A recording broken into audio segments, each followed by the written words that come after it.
town.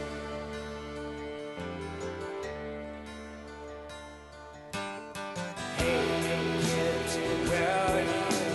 Nobody tells you what to do, baby.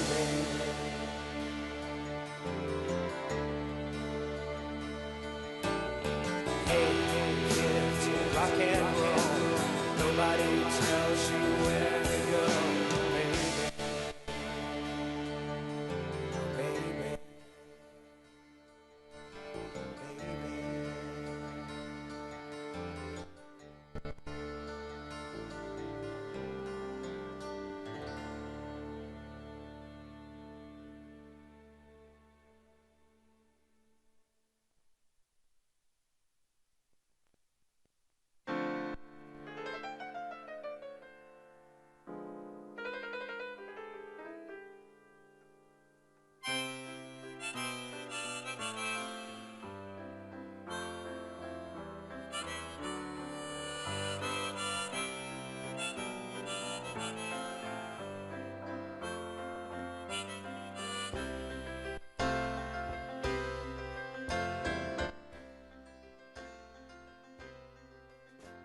It's 9 o'clock on a Saturday.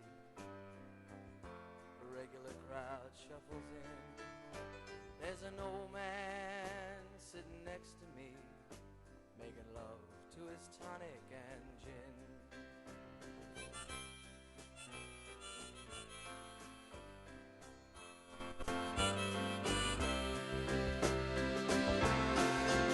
He says, son, can you play me a memory? I'm not really sure how it goes, but it's sad and it's sweet, and I knew it complete when I wore a younger man's clothes. La la la li li da, la la li li da, da da. Sing us a song, you're the piano man. Sing us a song tonight. Well, we're all in the mood for a melody, and you got us feeling all right.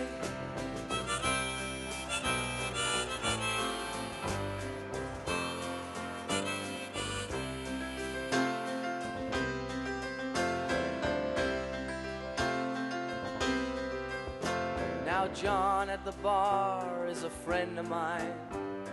Gets me my drinks for free, and he's quick with a joke or to light up your smoke, but there's some place that he'd rather be.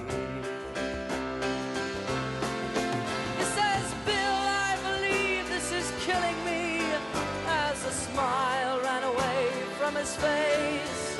Well, I'm sure that I could be a movie star if I could get out of this place. Oh, la la la di di da, la la di di da, da da. Now Paul is a real estate novelist who never had time for a wife, and he's talking with David, who's still in the Navy and probably will be for life.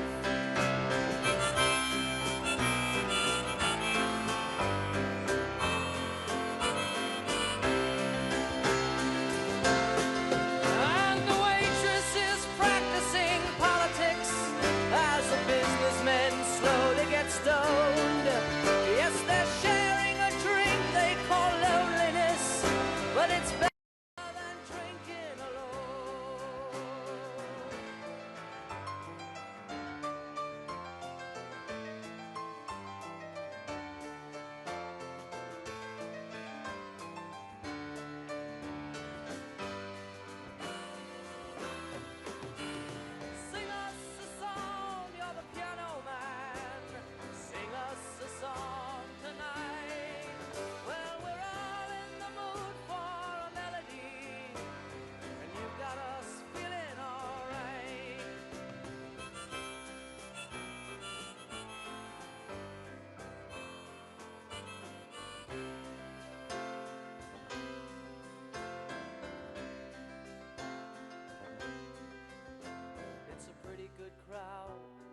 Saturday, and the manager gives me a smile, 'cause he knows that it's me they've been coming to see, to forget about life for a while. And the piano, it sounds like a carnival, and the microphone smells like a beer, and they sit at the bar and put bread in my jar and say, man, what are you doing here? Oh, la la la, di-di-da, la la, di-di-da, da-da. Sing us a song, you're a piano man. Sing us a song tonight. Well, we're all in the mood for a melody, and you got us feeling all right.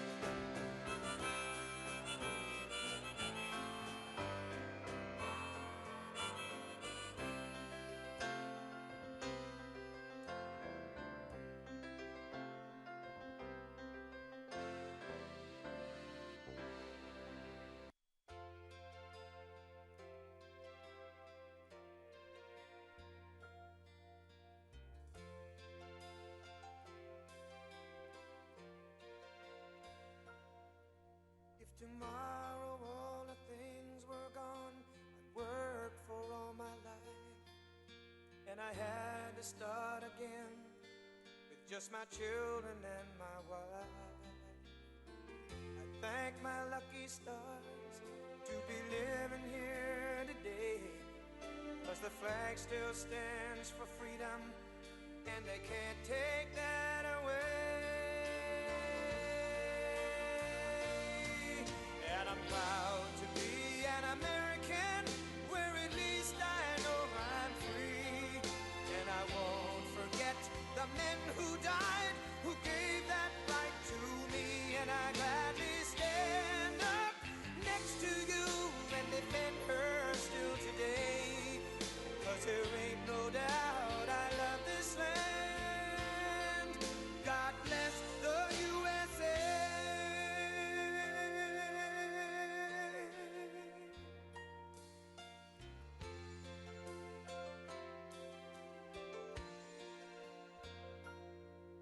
From the lakes of Minnesota to the hills of Tennessee, across the plains of Texas, from sea to shining sea, from Detroit down to Houston and New York to LA, where there's pride in every American heart, and it's time we stand and say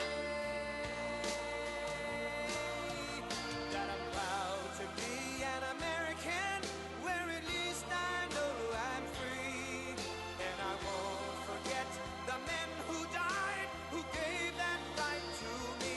And I gladly stand up next to you and defend her still today, 'cause there ain't no doubt I love this land. God bless the USA.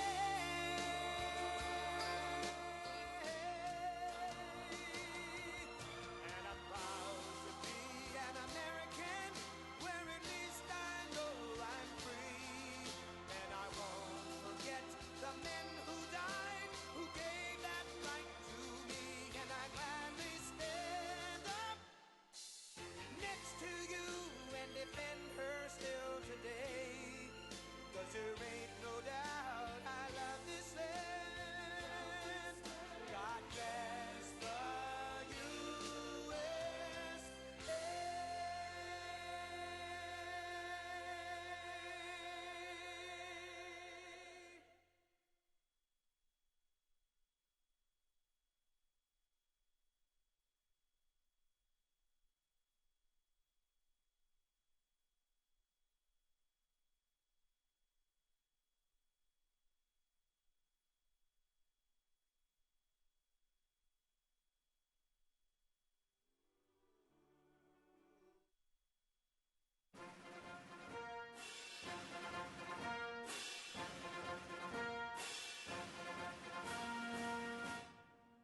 Ladies and gentlemen, the President of the United States, Donald J. Trump.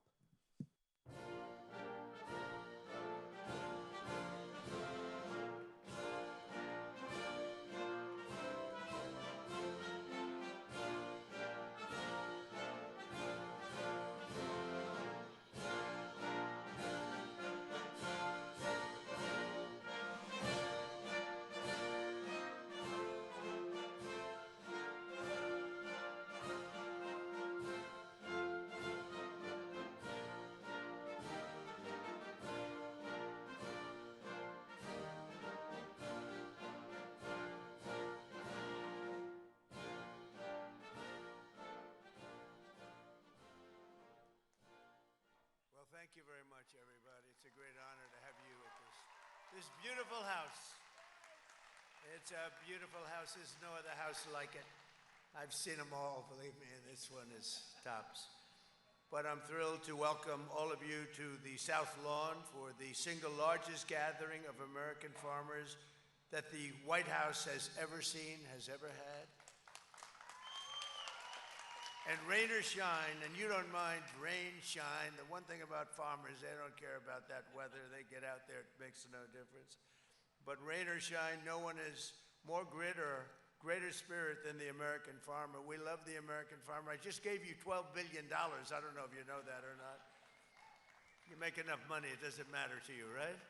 But we just provided $12 billion, right, Brooke, for the American farmer. You think Biden would have done that? No, he wouldn't have done that. We're delighted to be joined by Secretary of Agriculture, who's doing a fantastic job, Brooke Rollins. Brooke, thank you very much. Secretary of Health and Human Services, Robert F. Kennedy Jr. Robert, Bobby. EPA Administrator is doing such an incredible job. He's getting those costs down for you, and he's always protecting the environment, but he does it quickly. A real superstar, Lee Zeldin. Thank you, Lee. Great job. And someone everyone loves, and they love in particular the job she's doing, Small Business Administrator Kelly Loeffler. Kelly, thank you very much. Thanks as well to John Hoven, Joni Ertz, Pete Ricketts, along with the chairman of the House Agricultural Committee, G.T. Thompson. And I tell you, they're fantastic people. They are warriors. And representatives, Jim Baird, Randy Feenstra, Monica De La Cruz, Brad Finstad, Michelle Fishback, Mark Messmer, Victoria Spartz, Frank Lucas, Tracy Mann, Zach Nunn, Adrian Smith, and Derek Van Orden. They're all out here. They want your votes desperately, desperately. They're only here for your vote, you know that. But they're here because actually they did a great job. Those were people that were the most, I would say, the most aggressive for the farmer, which is what we want. Other than me, they were right in there. I was more aggressive than any of them. But also with us is the CEO of Tractor Supply, Hal Lawton, who will soon open the company's 2,500th store in honor of America's 250th. Hal, thank you very much. It was great to meet you at the Oval Office 2 minutes ago. I also want to thank the president of the American Farm Bureau Federation, Zippy Duval. I've known Zippy for a long time. Zippy's been with me right from the beginning, right, Zippy? From day one, he liked Trump. He said, well, I don't know, but I just had a good meeting with him. I'm gonna go with Trump, right? That was in 2015. And very special thanks to the proud young parents of two beloved American institutions, Future Farmers of America and 4-H. Two great ones.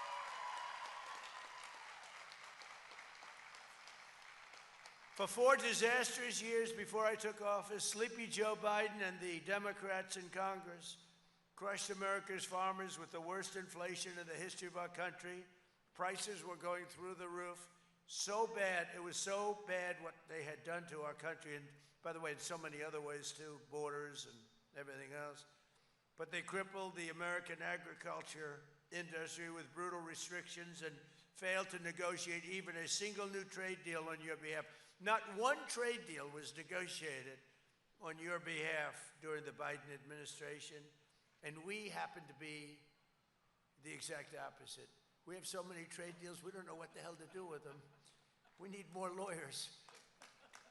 But now the American farmers, ranchers, growers, and producers once again have a true friend and champion in the Oval Office. And in my first year back in the White House, farm income has soared by 20% very quickly. I repealed the Biden EPA's ridiculous water restrictions. You had water restrictions that gave you everything but water. Yet it needed a little water. They wouldn't give you it. It was crazy. To keep federal bureaucrats off your land and out of your pockets, it's a big deal. With the help of Republicans in Congress, we passed the largest tax cuts in American history. Already 45% of filers have taken advantage of our new tax provisions with an average refund so far of almost $5,000, a record. In fact, we passed them and people are just starting to see how important they are. It's amazing what's happened. The numbers are, they're reporting that it's much more money than I thought. I tell you, I call it the great big beautiful bill. Is a great big beautiful bill, and it's especially in terms of your tax refunds and your taxes, because it's the lowest tax we pay. It's the biggest tax reduction in the history of our country. It's also the biggest regulation reduction in the history of our country, which as farmers, you know what that means. It means a lot of good things. We made the small business tax deduction permanent, benefiting 98% of America's farmers and ranchers. And thanks to bonus depreciation, farmers can now deduct 100% of the cost of new tractors and all equipment in the first year. In other words, you buy a tractor, you deduct the whole price. Normally it goes over a 38-year period. This is slightly better.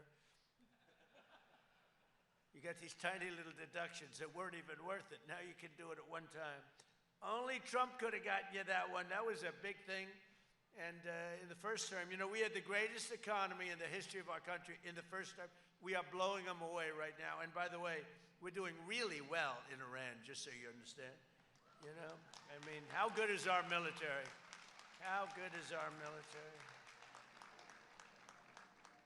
Very importantly, we saved 2 million American farms from extinction by virtually ending the unfair estate tax. We've ended the estate tax, or as they call it, the death tax, and you can now keep your family farms in the family. We had a problem. See, these are all people that are clapping that love their children. If they didn't love their children, they wouldn't care about what I just said. But most of you, does anybody not love your child? Because that would be the one person that would have clapped the other way. No, it's a big thing. I would see farmers, and they pass away. They love their life. They love it. There's something about a farmer, maybe more than anybody else. They love that. They love the soil, and they love their farms. And they'd pass away, and they'd have wonderful children, and the children would get hit with this massive tax bill for the value of the farm. Sometimes the farm is very valuable, but the cash isn't so readily available. And they'd go out to a bank and they'd borrow money, and they'd borrow and borrow and borrow to pay the tax. They'd be working for 20 years to pay it off. If they had a bad season, they'd lose their farm. We lost it many, many times. And you'd have actually many, many suicides over it. They would actually commit suicide because they couldn't stand the concept of losing their family farm. And I ended the death tax or the estate tax on family farms and small businesses. So I think you're appreciative of that. It was a terrible thing. It's too bad that so many people in the past couldn't have taken advantage of it, because it would have made a lot of happy people out of people that really have had a miserable life. When they lose their farm, they're never the same. They're never the same. And I hope our farmers never forget that every single Democrat in Congress voted against all of the provisions I just mentioned, including the estate tax. And Republicans, all of these Republicans have stood strong and fought hard and gotten it. But the Democrats voted against every single provision that I just mentioned, including the tax reductions and including, frankly, the estate tax. But we delivered. The Republicans delivered for the farmers, and it was not easy because the opposition to farmers by Democrats is very strong. Thanks to our trade deals, you're now sending over $40 billion in American soybeans to China. I want to thank President Xi of China because we had a deal at 20, and I said, could you do me a favor? It's a big place. Could you double it? And he said, what are you talking about? I said, could you make it 40 instead of 20? And he overrode all of his people. He said, all right, I'll do it. And you got 40 instead of 20. So now you go out and buy bigger tractors. What can I tell you?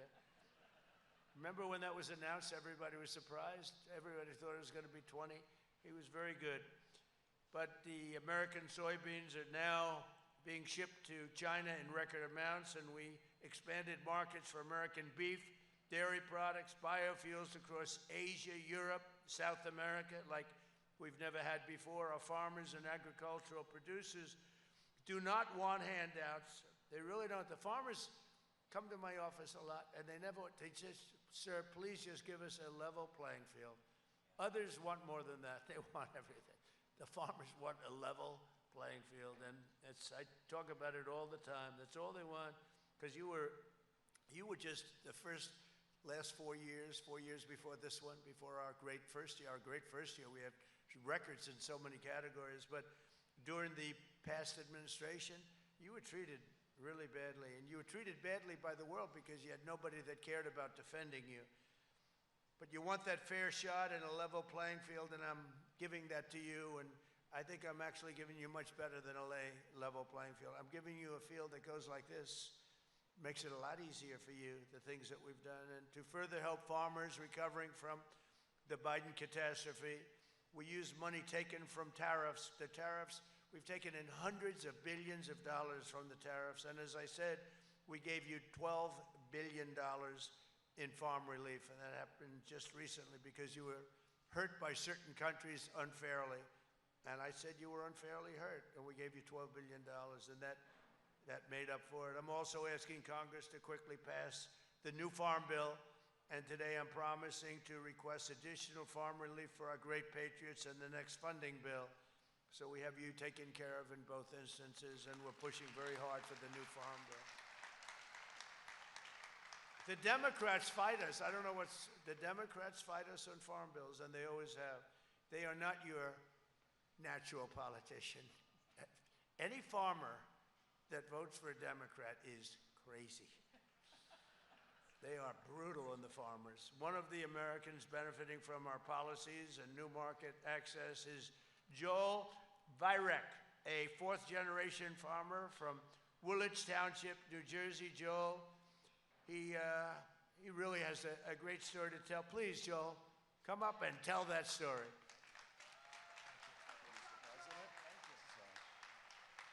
I just want to say thank you, Mr. President, for the opportunity to speak today and for having this event and inviting us all here. I'm a vegetable farmer from Woolwich Township, New Jersey. We farm a few hundred acres where we specialize in Jersey fresh tomatoes. I do that along with my family.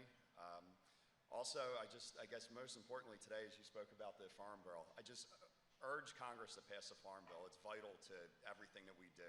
Everything from financing to crop insurance, and it's vital to the USDA and the farm credit system.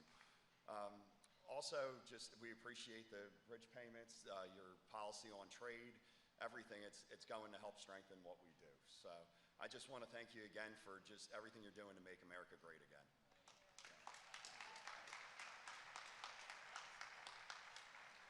You know, while I'm up here, I'm looking around. I love construction. You see all those nice Caterpillars and John Deeres. We have a lot of John Deeres. That's a big dig. And we're building a ballroom for 150 years.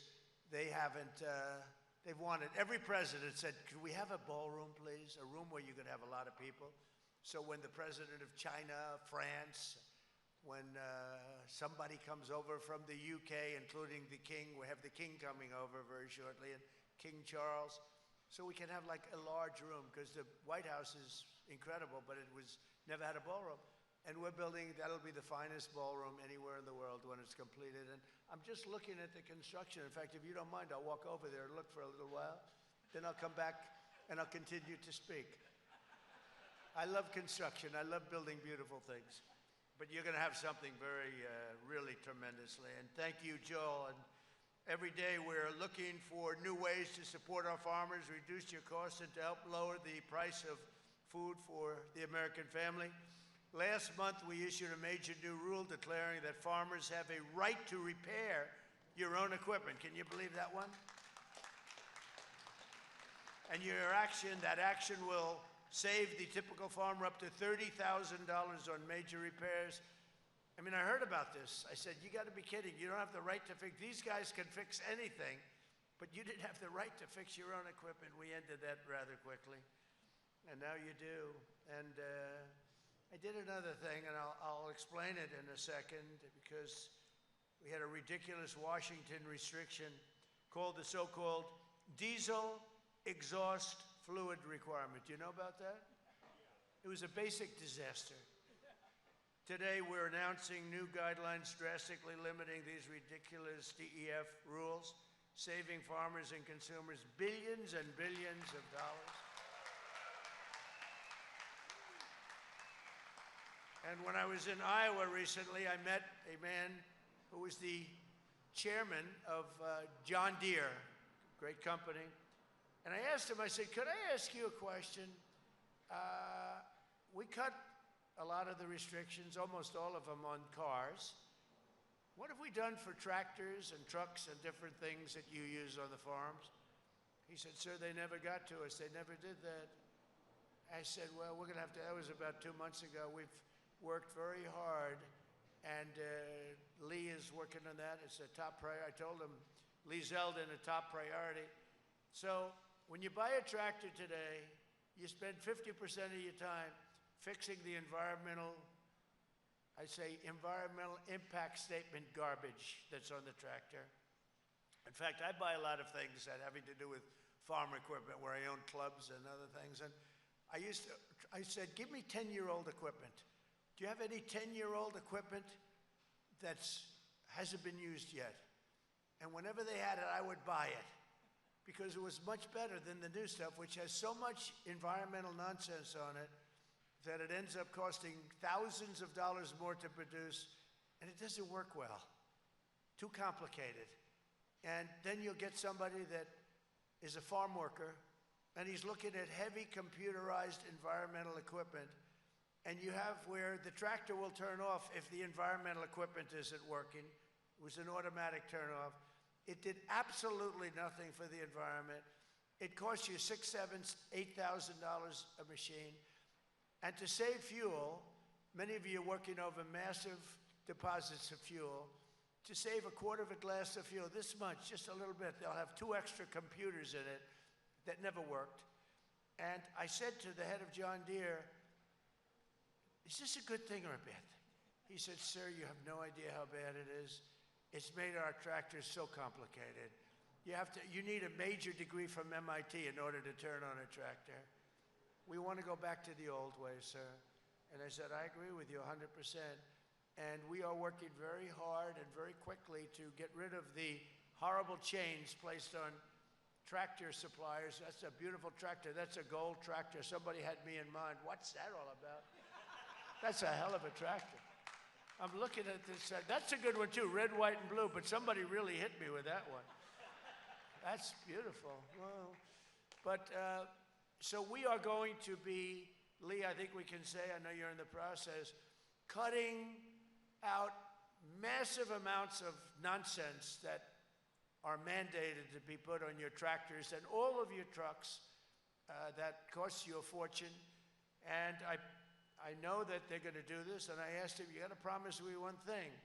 You're not going to take it in profits. You're going to lower the cost of a tractor. I want you to lower the cost, and if they don't lower the cost, you'll let me know, and I'll have to do a big number in those companies, okay?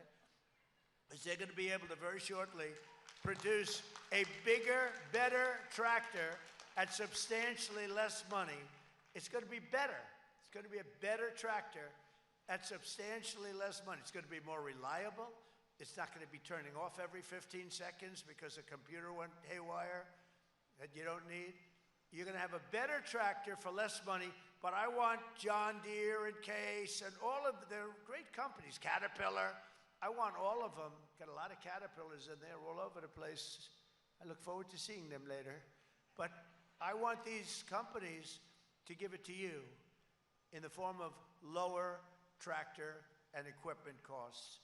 And I think it's going to have a huge impact. And Lee, when you do this, I really want you to mandate to the companies to sell the equipment cheaper, not to get the same price and make a spread of, could be $6,000 or $7,000 a machine. So we'll work on that together, okay? Thank you very much, everybody. I think it's going to be a great thing. We're working on it very hard. So Americans love our farmers, and to make it easier for consumers to choose products raised by ranchers like Michael, we recently announced a brand new food label. It's Product of the USA. I love that. Product of the USA. We have another one called Made in the USA. That's better for a car. I like U.S. product for the USA. I hadn't heard that, but it's good. They want the USA product. When Americans see those words in grocery stores, they'll know that it was raised, harvested, and processed by the greatest farmers and ranchers anywhere on the face of the earth. You are the greatest. Nobody even close. Just like we have the greatest military. We have the greatest, most powerful military in the world by far. We have the greatest farmers also. Thanks. And thanks to your hard work and incredible productivity, we're slashing the prices of key staples for American families. The cost of cheese, butter, potatoes, and fruit, many, many other products is lower today than when I took office. Eggs are down, as an example, 60% from when I took office. And we have others coming down, and beef is starting to come down. Beef was an amazing thing. I was told by Brooke, I said, I don't really believe it. They wanted to have less cattle in the country for environmental reasons. You know what I'm saying? Do you know what that means? Can you believe it? Who would think of this? These are sick people. No, they want less cattle for environmental reasons. It has something to do with gas permeating throughout the air. And we actually, and that's what happened. And these, the number of cattle was way down. I said, what happened? They were mandated, they were restricted for that reason. These people are crazy. But anyway, we got rid of that one too. That was an easy one. You know, if I said this 10 years ago, 15, 20 years ago, people wouldn't even believe what I'm saying. It's like men playing in women's sports. Would you believe we have an argument over that? Men playing in women's sports. Did you ever see the weightlifting record? It stood for 19 years. Women, great women athletes, they get up there. And then a man came along who happened to transition, and the record was broken by 119 pounds. And he was a bad weightlifter. It's true. He was a failed male weightlifter. He shattered the record. I would say that's not good. So we are bringing all that back to normalcy too. And look what happened at the Olympics. The Olympic Committee, the heads of the Olympics just announced there will be no men playing in women's sports. Who else could have done that? You think that was easy? That wasn't easy. That was not easy. It's probably, you know, they say it's an 80-20. No, I think it's a 99-1 issue, and nobody can find the one. To help lower gasoline prices for farmers and consumers, this week I issued an emergency order to allow immediate sales of E15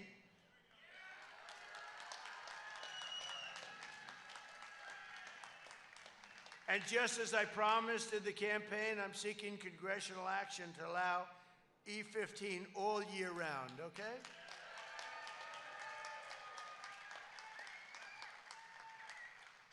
And I'm trusting Speaker Johnson and Leader Thune, they're two good men.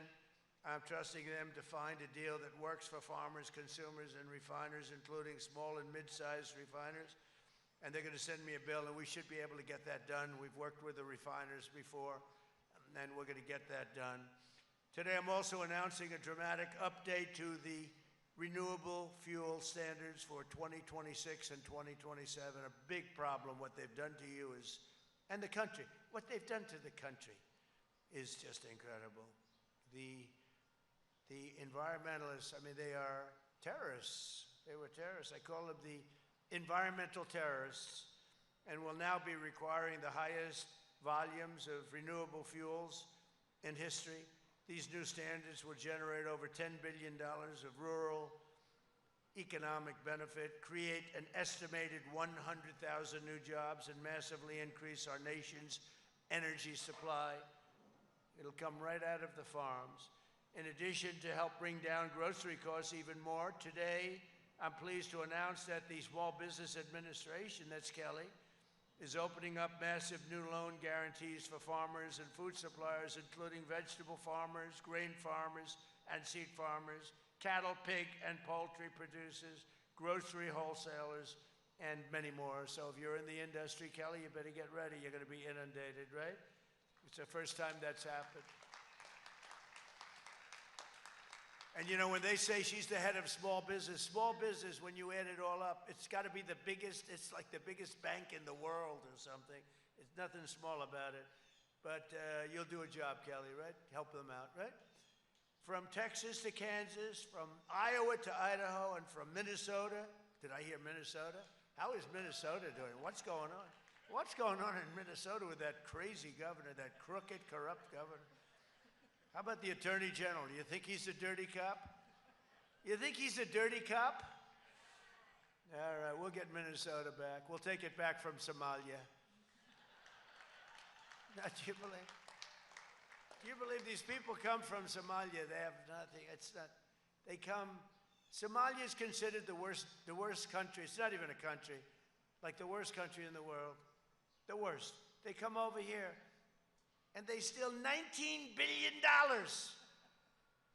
We'll get it straightened out. It's happening. Our vice president is in charge of a new division. It's called the Fraud Division. You know, if we straighten out half the fraud that took place in this country over the years, we'd have not only a balanced budget, we'd have a big surplus. So we're going to get it done. We're going to get it done. But from Minnesota to Mississippi, we're lifting up our hardworking farmers and ranchers and growers, and we're putting more money in American pockets. We're going to prove that the golden age of American agriculture is right here and right now. And I want to ask, just if you would you come up and say something? Because I'll tell you what, come on over here. This is a great farmer. Would you just tell your quick story, please? Yes, sir. Thank you, Mr. President. My name is Michael Cliver, and I operate my family's ranch in Westfield, Pennsylvania, Doble Circle D Farms. And the work that you guys have done, it's unexplainable how big it is for the American farmer and the next generation that don't have to headache and don't have to worry about the death tax. It's astounding what you guys have done. It's absolutely spectacular. And also the working family tax cut policies, that allowed us to get my daughter a Trump account, and we can teach her fiscal responsibility, compound interest, and investment, and plan for her future. And it's just absolutely astounding what you have done with that. Also, your energy policies. Up in Potter and Tioga County, Pennsylvania, the gas companies are leasing mineral rights again actively, and that's putting money back into the farmers' pockets up there too. So for all that, I applaud you and thank you, Mr. President. I'm glad I called him up. I didn't know who the hell he was. He's standing up. You know, he's standing. We went through one, and I said, there's another guy, but they don't have anything about. But you did it. It's an extremely good job you did, huh? Wow. Thank you very much. I do want to say, do you mind if I step over here and just look at that tractor for a second? Because I assume it's a gift to me. That's crazy. It's beautiful. Oh, that is really something. Thank you very much for the gift. I appreciate it. Oh, boy. Can you imagine if I accepted that gift, what they would do? A Democrat can accept. We're not allowed to accept.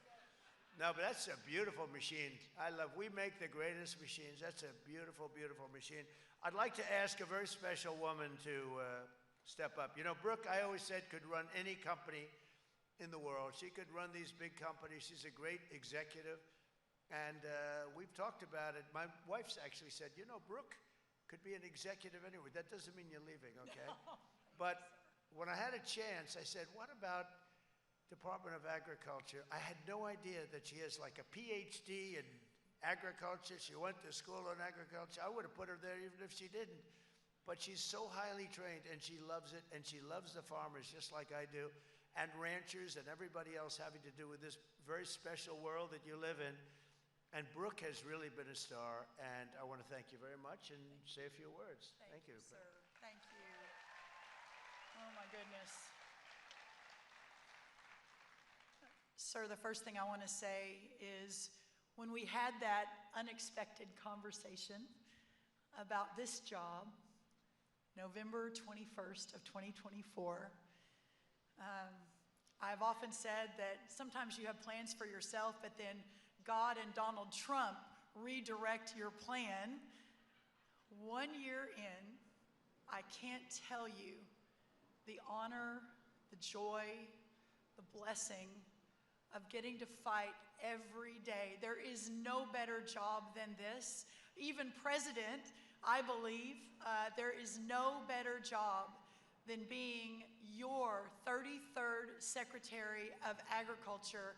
And Mr. President, thank you for your trust. It's just incredible. Not in our lifetime. The President and I on our walk over here, we're talking about how the farmers, the ranchers, rural America, we are your people, sir. From the moment he came down the golden escalator to today, no one has stood more proudly, more strongly, more courageously for this man, this transformational president at this moment in our country's history than you all, our farmers and ranchers. I want everyone to get to their feet and just thank him for what he has done for our community, for our farmers and ranchers. He's the best, the best. Never cry in trouble, but yeah, so grateful. So grateful. A couple of other really special people. I know we have some friends in from Pennsylvania. We have some amazing Amish farmers. And I started thinking, I maybe shouldn't do this because I don't think they like the recognition, but they drove all the way here. If they're willing to stand up, let us thank you for making such an effort and your wonderful support for our president. I was told that even a new dress was made for this event, and I know this is out of the box a little bit for you and your amazing community, but I know on behalf of our Pennsylvanians and others, we're so grateful for you and your leadership. I also want to do a big shout out to Senator Hoeven, Senator Ernst, our congressman, Senator Ricketts, who fought so hard to get rural America in the one big, beautiful bill. You all deserve so much credit. It was the largest investment in rural America for our farmers and ranchers in American history. This man drove it, but you guys executed, and we're so grateful to you. So thank you. Thank you. Also, very quickly, my mom is on the front row. State Legislator Helen Kerwin, thanks to Donald Trump, is doing remarkable work for us in Texas. My beautiful sister. We talked about, Mr. President, the future of farming with a faith born not of words but of deeds. You have the FFAers and the 4-Hers here. We're so glad you are our future, and we are so grateful. Thank you. And speaking of the FFA, sir, my ag teacher from 35 years ago came all the way from Glen Rose, Texas. Mr. Rosenbush, stand up. I love you. There were a few times he put me in the back of the bus for being too sassy, and we've come a long way, Mr. Rosenbush. God bless you, and thank you for everything you mean. Listen, everyone, the president did it so well. What we inherited when we came in just over a year ago, we left with an agricultural trade surplus when we walked out of here in January of 2021. We came back with an agricultural trade deficit of $50 billion. Not one new trade deal under the Biden administration. When we left, the cost of inputs were 40% less for our farmers and ranchers than when we came back 4 years later. We inherited a mess, but this president understands that there is no more American of the Americans than our farmers and ranchers and the pioneering spirit that you all represent. And today on the South Lawn of the White House, to have the largest gathering of farmers in American history at this White House is historical.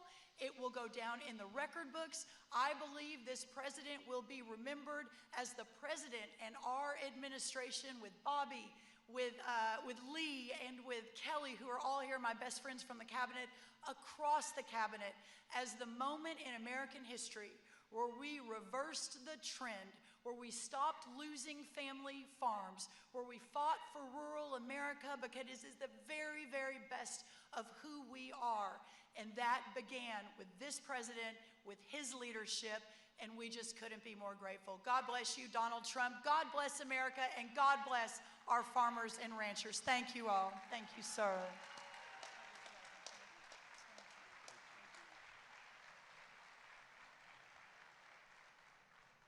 So the Farm Bill is going to happen. It's all going to happen. And I just want to thank you all for being here. You're very, very special people.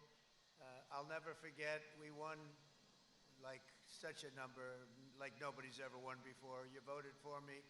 I will never forget that. I'll never forget the friendship, the great friendship that we've had. And we've got a lot more to do, Brooke, and we're going to do it, and we're going to get it done very fast, very, very, very fast. And thank you all for being at the White House. Thank you very much. Bye.